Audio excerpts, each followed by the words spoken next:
Good morning, and welcome to the March 9th Public Planning Committee meeting. I'd like to call the meeting to order. Zendaya, are we in compliance with FOIA? Yes, sir, we are. Thank you. Mr. Alford would join us. And please call the roll. Yes, sir. Mr. Stanford? Here. Mr. Alford? Here. Mr. Ames? Here. Thank you. I believe. And Zendaya, this is Patsy Bryson. I'm connected remotely. There she is. Okay, now just sit over here because Miss Becker is not here yet. Okay. Thank you, Patsy. We didn't know you were here. Appreciate that. Sir, thanks for the connection, Zendaya. You're welcome. Zendaya, have we a request for a public comment? Yes, sir. We did have Mr. Daniel Anthony. However, he has decided that he would not like to speak today. So Oh, he how was going to sit in disappointing. the audience and listen to you all. Unfinished business, discussion and presentation of the land management ordinance assessment and amendments timeline. Missy, are you making the presentation?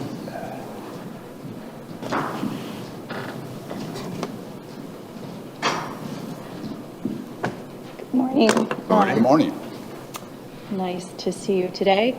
So we're going to talk about our LMO amendments plan and the phasing plan and overall what's included in each of those phases. And really this project is a kickoff based on, we had done an analysis of our code overall with a code writing consultant and have completed a SWOT analysis of the code.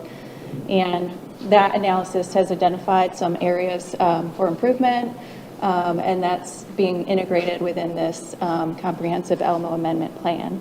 So the plan includes 5 phases, and one of those phases, phase 1, was approved by council on Tuesday.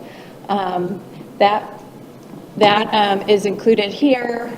Phase 1 included a variety of amendments that are outlined here. It included the removal of the staff granted waivers, allowing variances from majority of the sections of the code, allowing outdoor screened bicycle storage in 2 districts where they currently were not allowed, provided justification and clarification to manufacturing use as it relates to a brewery, changing the month that we conduct traffic counts for a traffic impact analysis plan, and then changing when and how plantings are required for single-family lots and buffers as part of our CFC process for subdivisions, amending the definition of changeable copy, as well as amending how we measure height.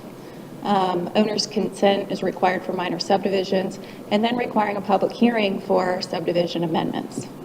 So phase 2, as part of the LMO amendments plan, is a component that was part of phase 1 that was pulled out for further analysis and review.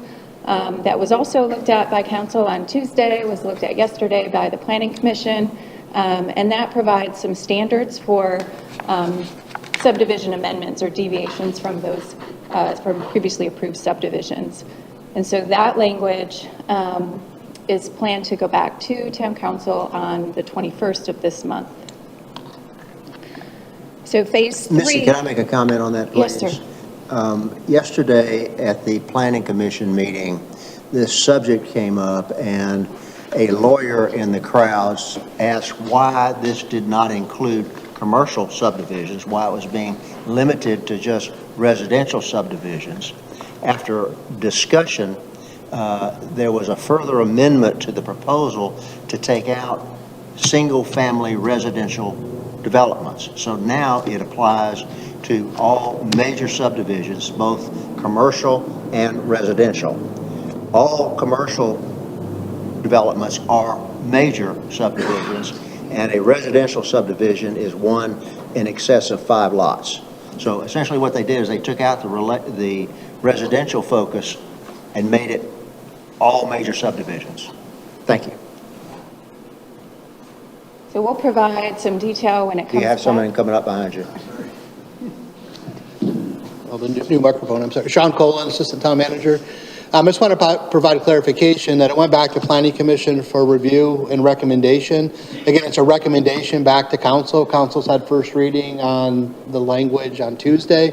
and they can choose whether or not to incorporate the recommendation from the planning commission or adopt a second reading on, based on the language of first reading. So, point that out. Correct. So we'll include, when it comes back, the Planning Commission's recommendation and the language that was approved at first reading for consideration at that time. So both of those will be, Missy? yes, sir. It would be important, I think, at least from my standpoint, to hear from some commercial businesses as to the impact of that decision. I can't, in this instant, know what the ramifications of that change might be. Right. So we have very little, we don't see a lot of commercial subdivision amendments. So it seems to be, it might be infrequent. But we'll go through that when we put it back in front of council and analyze those changes that were made by the Planning Commission further. Thank you. It was just my purpose in letting everyone know what Planning Commission did yesterday. Correct. Thank you for that. So really the major substance of the Elmo Amendment Plan are in phases 4 and 5. And in a lot of the work, especially in phase 4 and what will result in phase 5 will be the outcome of a lot of the district planning for phase 5. But phase 4 is really based on a lot of community input that's already been received. We do receive a lot of input from the community and especially from neighborhoods. And we've integrated that into this Elmo Amendment strategy for phase 4 to really look at the SWOT analysis recommendations as well as all of that feedback from the community. And the main high-level subject areas that we're going to cover in phase 4 are included here. They're both administrative and application procedural changes. And what that means is we're going to have an applications manual that's created. So a lot of the administrative that we have in our code currently in Chapter 2 and then in Appendix D will be removed and then will be incorporated by reference to this applications manual. So we'll repackage all of our application review process in application forms in one place. So that's a considerable change in operations and should be a change that's well received by both the applicant community and on staff because it'll have some additional procedural checklists, both externally and internally, that are incorporated within that change. So we're looking at sustainable development incentives. We're looking at, this is the big bullet, the residential and commercial site design standards. Excuse me, Yep. let me interrupt for just a second. What's included in a development incentive? Give me an example, please. Sure, I can. And I was going to pull up wherever it went. So there's another document that kind of feeds into phases 4 and 5, and this is the document that we are working with our code writing consultant on what's included. And here we were calling it first round and final round, which now is, this has now become phase 4. And then the final phase is called final round here, which is the after the planning. So development incentives are looking at things that could incentivize certain development that we would like to see. So the Bluffton's Unified Development Code has a development incentives section, and we would look to that and find out which of those are applicable or appropriate for Hilton Head and see if we can incorporate some of those. Thank you. And then really the bullet prior to on the site design standards and context-sensitive design, neighborhood scale, and such really is outlined further here in this really lengthy amount of bullets and context that we're looking at, including context-sensitive design, floor area ratios, pedestrian connectivity, building mass and scale, anti-monotony standards. There's quite a list there, and just I wanted to expand on that and let you know that that is included in the scope of work that our code writing consultant is working on. And this set was referred to when we went through the SWOT analysis as our 90-day shot clock set. And we're nearing, we do have our first deliverable set from the consultant team. We're going through that. We've got a series of deadlines that we need to meet for internal review. But really the output of that and the timing was included in attachment 2 for this, and it's a pretty aggressive timetable for phase 4, with its first coming to the Planning Commission in May, which means we have to schedule our public hearing notice 30 days prior. And to make a public hearing notice, we have to cite all of the sections that we're amending.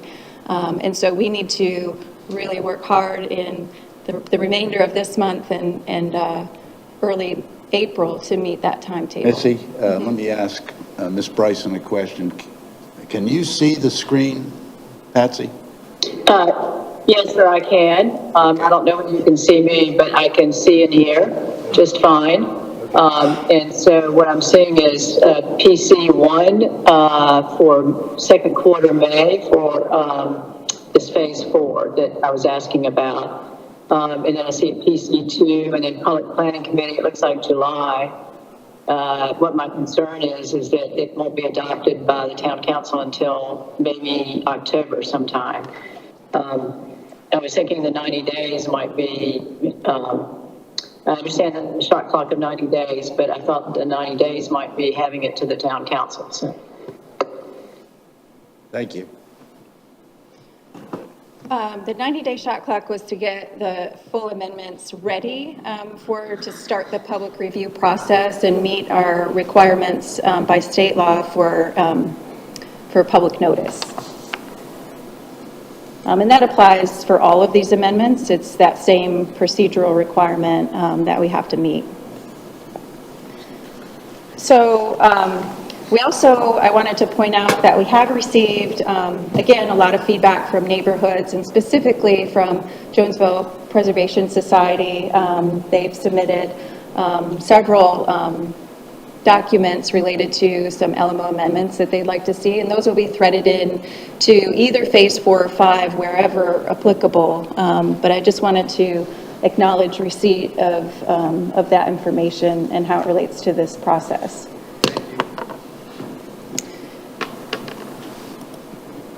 So to continue, there's going to be additional design guidance graphics that are part of this phase 4 set. We're going to modify our traffic impact analysis. We're going to look at parking standards, and we're going to amend our stormwater requirements, and then look at strengthening a lot of our Chapter 6 wetland, beach, dune, and tree regulations in phase 4. So it's a considerable amount of change that's occurring in this phase. And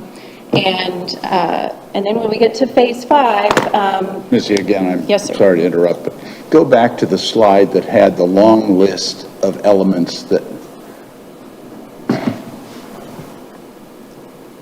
And just for the public record, read those, please. All of the one in site design, or because it No, starts...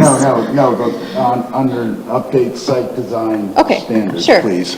So we've included, and this is with the scope of work for the code writing consultant that we're working with, and the items included in site design standards include context-sensitive design, open space, parking, floor area ratio, driveway widths, pedestrian connectivity, neighborhood scale elements, additional standards for zero lot line subdivision, lot size and layout, street layout types and configurations, cluster development, setbacks and buffer tables and allowable encroachments, setback angles, access easements, building mass and scale, height, anti-monotony standards, fence standards, light and temperature standards.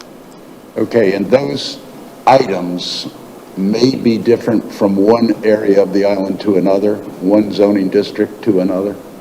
If that's the case, if they differ from one area to another, they would likely not be all-inclusive in phase 4, but would have to be incorporated into the district planning Yes. phase 5 set. That's So that's how a lot of the changes that are occurring in phase 4 will also occur in phase 5. After we've concluded district planning and have identified the nuances that are unique for each of those districts. Thank you. I have a comment on some of this list, if I might. There's some issues that are really critical, and there's some that are not as critical, and some that are only housekeeping. But the priority items to me are, number 1, floor area ratio. Secondly, parking. third, the massing in subdivisions.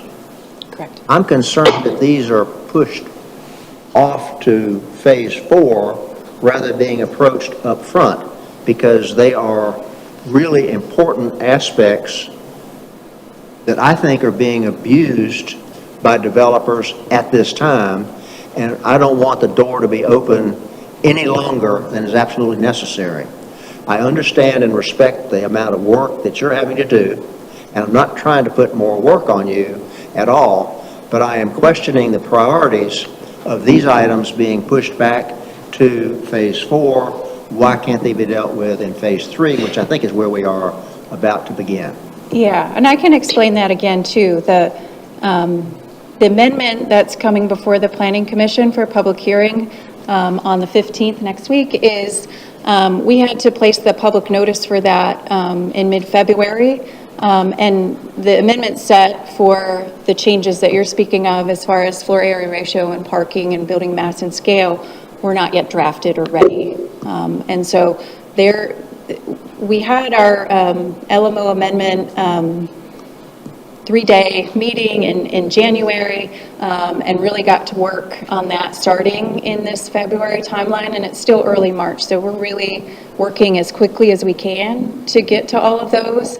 And I'm just going to add, this is a fairly aggressive timetable as well, to push that many amendments through development and internal review and process, and make sense of them all, both among staff and then how we move through the public engagement process for these. There will be both the public review process that's identified here, but also some additional meetings to educate the community at large of what these are, what they mean, what they'll mean on the ground. And so we have quite a bit of work in engagement strategy that we have to work out yet as well. My comments are not intended at all to be criticism of staff and the hard work that you're putting in. Rather, it's to emphasize the importance of this to many of us on the council, these priority items. And so to the extent we can expedite that, at least for one member of council, that will be sincerely appreciated. Thank you for your hard work, Missy. Thank you. David? Yes. David, it's Patsy. Yes. Can I jump in? Of course. I echo what Mr. Stanford is saying. Especially compliments to the staff for expediting things, but I do believe that we need to pull those out and not lump them all in with what's planned for the 4th phase. And I would urge the staff to do that.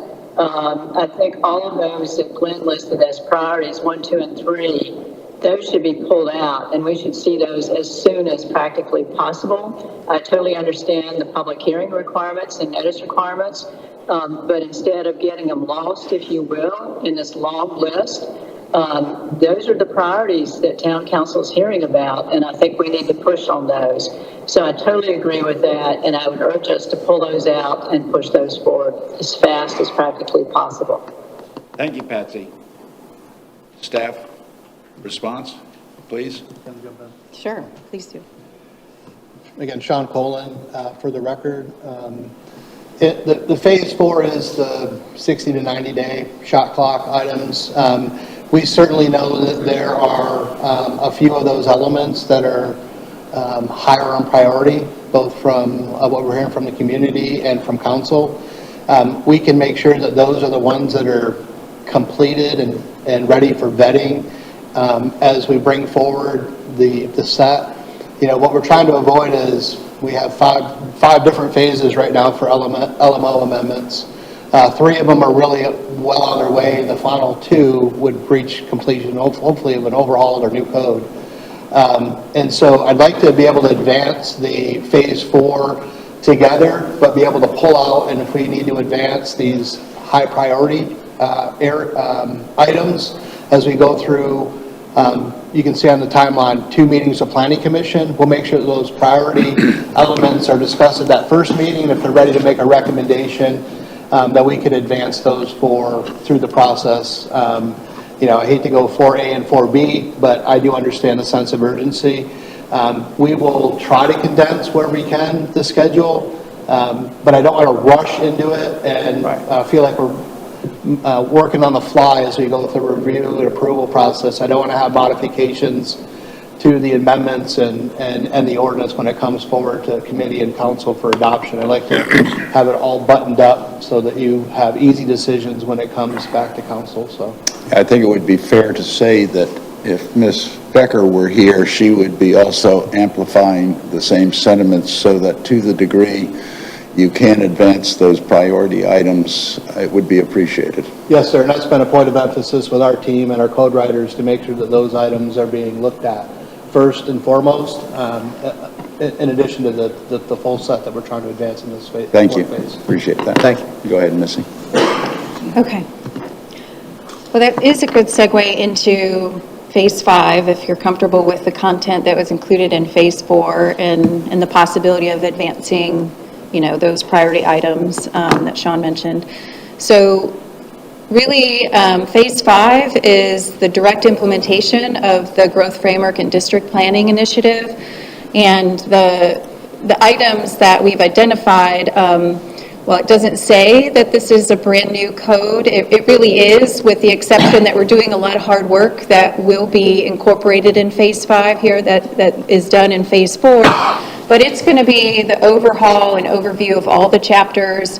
It'll be looking at it from a user-friendliness standpoint, overall its organization, and it will be that step that we take to bring, you know, our plan, like we talked about last month, but bringing our plan through the growth framework down to the district plannings and then finally down to the LMO level. And our plan includes, in the process that we've identified with both our consultant team for the growth framework and master planning projects, as well as with the code writing project, we've created integration among the two consultant teams, and we will be working on, in district planning, we'll be working on the LMO amendments that are part of Phase 5 as we go through the district planning process. So we have had already coordination calls among the two consultant teams and have established a really good plan to integrate and work at speed as both projects progress. Thank you. Comments?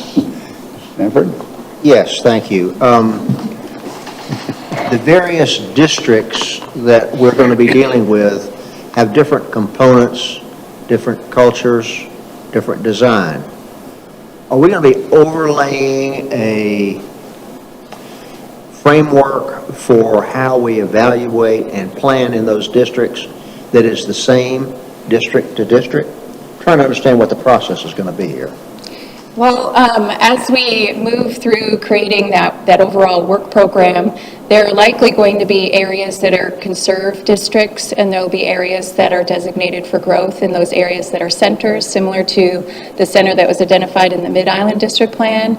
And just like with Mid-Island District, we looked at all of the uses. We created a future land use map, and we'll be doing the same. So we'll identify uses that are inappropriate or more appropriate for certain areas. We'll be analyzing what the future land use map should look like, and then we'll work directly with the implementation plan, not just for how it integrates with the LMO, but there may be rezonings that need to take place to bring it into alignment with that vision that's created with the district planning and Island-wide master planning project. So the framework of the LMO provisions will be the same overlaid on a particular district, but the considerations within that plan will vary from district to district, is a fair way to put it, I think. That's correct, yep. Excellent, thank you. Alfred?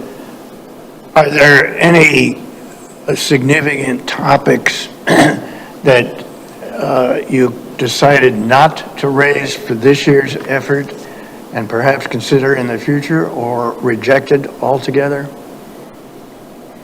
No, I mean, we're looking comprehensively in Phase 5, and that is, I mean, we're asking our team, are there any sections of your code that's dog-eared, of like where you would like to really clear up the language? So we're looking across all of the code for Phase 5, make sure that it says what it needs to for clear interpretation, both by the public and our plan review team. And we're looking at all of our current regulations in that Phase 5 overview. We know that within the district planning exercise and being out in the community and hearing from the community, we're going to hear from the community on all sections of our code and its impact on the ground. We're anticipating that we'll hear about, our current policy for workforce housing. We're going to hear about short-term rentals. We know we will hear about that, and some of those we'll have to have with this body. In regard to short-term rental, we have a plan already in place that we're going to come back with some more information and data in May, and we'll evaluate that at that time. But how it integrates overall with this program, we'll have to bring that back and have that discussion in a future date, really. Perhaps in the recent past, perhaps a year ago, I heard several references to the possibility of a capacity study. Whatever happened to that concept? It's still in development. In fact, we have a schedule in place right now for it to be completed this month. And it is still identified as kind of the first phase of the growth framework and district planning project. And so we have with our consultant team, a series of deliverables every Friday of this month. And we're reviewing that right now. But it will certainly be something that will come out to council relatively soon for review. Thank you, Ms. Is that likely to be in our April meeting on the 13th? Or you don't know at this moment? No. You don't know? Probably will be in May. All right, thank you. Ms. Bryson, comments? Patsy? Have we lost her? Yep, okay, there I'm back, sorry. Okay. Your thoughts? Apologies. I'm back. First of all, we've already talked about the priorities to pull out. I appreciate phase 5 is a much bigger process, and public input on the district planning is critical. So I hope we continue to move forward with that, but I want to make sure that we get the public input and careful consideration of it, because this may be in place for a while once we get done. And in thinking about going back to our list of priorities, I put them all as number one, the list that Mr. Stanford shared. It's difficult to try to think about all the different aspects of a land management ordinance in one meeting. So just in thinking of, the old phrase about, biting an apple, I'm not fond of swallowing a whole apple at one time. I'd rather take it in smaller bits. And that's another reason I think pulling out priorities would be helpful. So that as amendments move through the process for the Planning Commission, for this committee, and for the full town council, that we can focus on those critical elements when they have to come through. And then as they fold into the district plan and to the whole body of LMO rewrite, if you will, then we've addressed critical needs and given time to the master planning process, if you will, for district planning.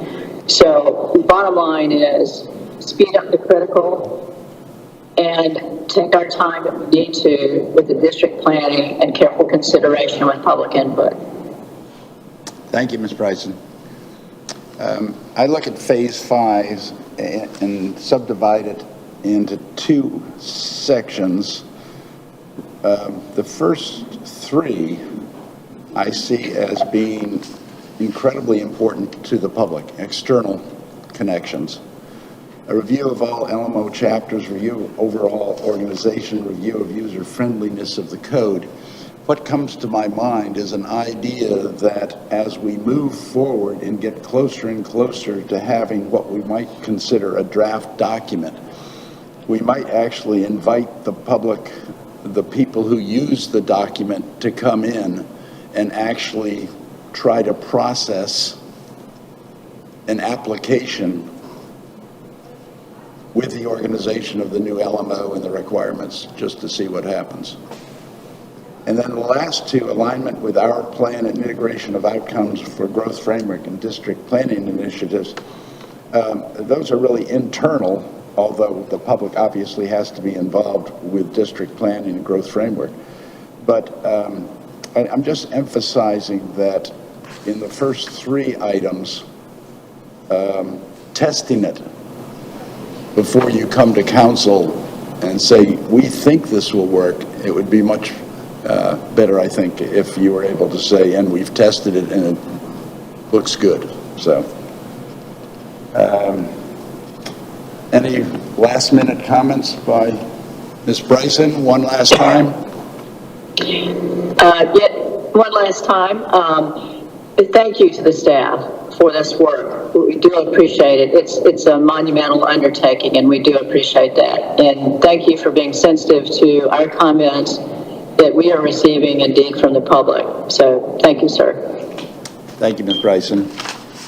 I will add to that our appreciation, Missy, of you and the staff who have been working on this tirelessly. I'm very much aware of the commitment you make on a daily basis to make this a better community. Thank you very much. And with that, I'll adjourn. Thank you very much.